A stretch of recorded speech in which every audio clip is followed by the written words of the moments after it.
पत्रकार कृती समितीचे सहसचिव व सामाजिक कार्यकर्ते नितीन करजोडे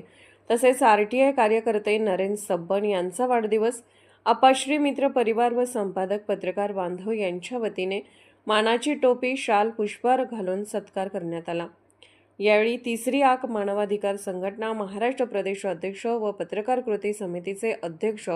आप्पासाहेब लंगोटे, लतीफ नदाब, युनुस अत्तार, गिरमल्ला गुरव, पंचाक्षरी स्वामी, विजयकुमार लोंढे, राम हुंडारे, अनिल शिराळकर, विजयकुमार उघडे, सिद्धाराम नंदरगी, नितीन कांबळे, सादिक शेख, असलम नदाब, सूरज राजपूत, अशोक ढोणे, विजयकुमार झुंजा, विश्वनाथ भनकुरे, सिद्धू पुजारी, मुसा अत्तार, विजय चोळडे, बापूताज पाटील, साजिद मकानदार, सुधीर ढोले, श्रीनिवास बनसोडे, नरेन कांबळे, सुभाष गायकवाड, अशोक चव्हाण, विनोद गायकवाड, प्रकाश वाघमारे, सिद्धार्थ भडकुंबे, दिलपाक यांच्यासह आप्पाश्री मित्र परिवार व पत्रकार बांधव तसेच सामाजिक कार्यकर्ते मोठ्या संख्येने उपस्थित होते।